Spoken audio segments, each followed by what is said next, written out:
You've decided you're going to pursue your certification as a health and wellness coach. Congratulations. Maybe you've been coaching for years, you're ready to add this valuable element of credibility. Or maybe you're new to coaching, or you're a clinician adding coaching to your practice, and you want to start out on the right foot. Whatever brings you to this point of moving forward, we're glad you're here. Our profession as health and wellness coaches has reflected elements of the wild, wild west at times, with charisma winning out over credibility far too often. The establishment of the National Board Certification through the NBHWC back in 2017 has been an extremely valuable component to move our profession to the next level in terms of credibility and access to the broader world as we move forward. However, once you've made that decision to get certified, how do you figure out which program to pursue? Well, the first step is to head over to NBHWC.org. That's the home of the National Board for Health and Wellness Coaching. They're not there to sell you anything. Rather, they exist to bring credibility to all of us by establishing consistent standards, a code of ethics, and a clear scope of practice for our profession. Once you're there, you can click on the Become a Health Coach and access the list of NBHWC-approved programs that meet the standards to prepare you to pursue the National Board Certification. You'll also notice that list includes more than 120 programs. How in the world are you supposed to be able to filter through 120 plus programs and pick the one that's best for you? Well, let's talk about it. I'm Dr. Brad Cooper of Catalyst Coaching Institute, and of course, we'd love to have you consider Catalyst, but that's not the purpose of this special episode. The coaching community is truly a community. Yes, we all have bills to pay, but in the end, I think we all want you to make the choice that is best for you and your future. So with that in mind, I'm going to spend the next few minutes walking you through how you can effectively filter through the 120 plus programs listed on the NBHWC approved program list and determine which one, or at least how to narrow it down to a few that are best for you and the unique future that you envision for yourself and your career. First step. 20 plus of the approved programs are internally based, meaning they've been developed specifically for their own employees. So unless you work for one of those organizations, in which case you probably wouldn't be listening to this episode, you can eliminate those from the list. Next, are you looking for a program within a university or college system? For some people, they like this connection and the potential opportunity to utilize credits earned in one of these certification programs toward future degrees. Others may dislike the additional paperwork, application process, and typically additional costs involved. Your preference around these questions will narrow your scope considerably. The first two steps immediately consolidate your list and make it more manageable. If you prefer the college or university option, you've now narrowed your choice by about half, and you can begin considering elements like location, costs, and related steps involved in selecting that college or university that fits you best. Similarly, if you're leaning away from the college or university setting, you've also trimmed your list in half from the original. Either way, you're now ready to start fine-tuning your search. If you're leaning away from the college or university option, then your next step is to filter out the low-hanging fruit. Of the remaining options on your potential list, about a third of them, maybe 20, provide very little or no information about their program that allows you to make any reasonable comparisons. Or they may be located outside the US.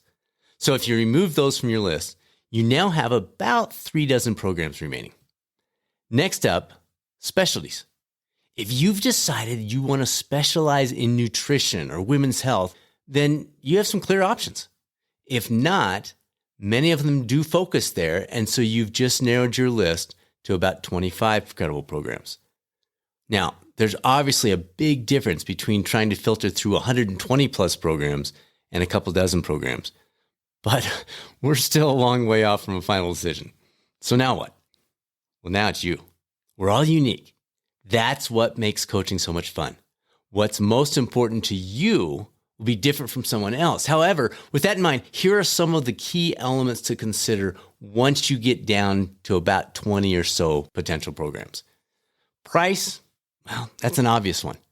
I've learned over the years, lowest price is often a mistake.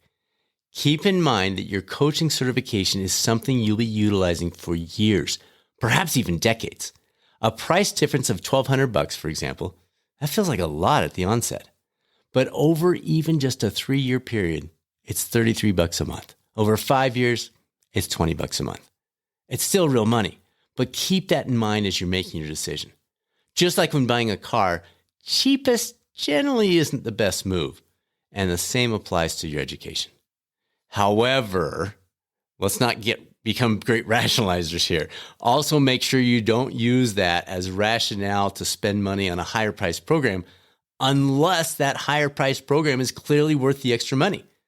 Back to our car example, while cheapest typically isn't a great idea, neither is the other end of the spectrum.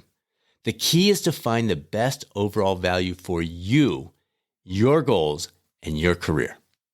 As you keep the pricing in the forefront, the next consideration is credibility and connection. Does the program have a track record? Have they been around? Does that track record include a history related to the world of health and wellness coaching? Do the instructors have solid academic credentials? Do you have an opportunity to connect personally with the instructors or maybe even the program founders for advice and feedback? Or is it more of a salesperson you're talking to or a hands-off lecture-centric format? Those are important to many people. Put those on your list. Next, how does the training schedule match up with your needs? For example, our program at Catalyst Coaching Institute involves one concentrated weekend of training where we bring the whole cohort, about 24 folks together, and then build around that with additional training and coursework, mentor coaching, exam preparation, and other components that you can plan around your own busy schedule. Other programs are set up differently. They have a regular weekly training over several months. Take a close look at how your top choices schedule the training to make sure it fits with your life and what you already have on your calendar. Avoiding tunnel vision is your next consideration. Every program on your list will qualify you for the national board exam, but that's just the starting point. What else do they offer that might be important for you as you continue in your career? For example, Catalyst provides a complimentary national board exam for students. I know of other programs that do the same. We have the YouTube coaching channel, this very Coaching Lab podcast, other training and resources to help you build your coaching business if that's your goal, coordinating the Rocky Mountain Coaching Retreat and Symposium each year for coaches from around the country, as well as ongoing CEUs and coaching specialties to expand your toolbox over time. We're not alone in offering some of these, so just make sure to look at what is available. What are the complementary tools and resources offered by your top choices, and do those match up well with the types of things that will be most valuable and most important to you as you move forward. Finally, and perhaps most importantly, what is your gut telling you? Did you connect personally when you spoke with or traded emails with a program representative? Is the representative a salesperson? Or can you actually speak with someone who's intimately involved with the program? Maybe the program founder or at least one of the instructors or mentor coaches to fully explore your specific situation. Are you just earning a piece of paper, or are you joining a community you'll be proud to be a part of that will support you throughout your career journey?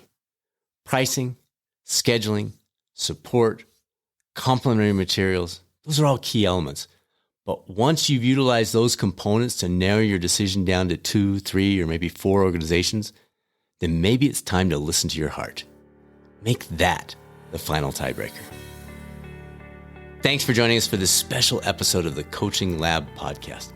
This is a question we hear all the time. It's probably the most common question on the Health and Wellness Coaching Community Facebook page.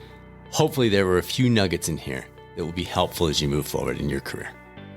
This is a big decision. And yes, we'd obviously love to have you consider the Catalyst Coaching Institute, but we know we are not the right choice for everyone either. We're happy you decided to pursue training as a health and wellness coach, and know that whichever organization you choose, your life will never be the same.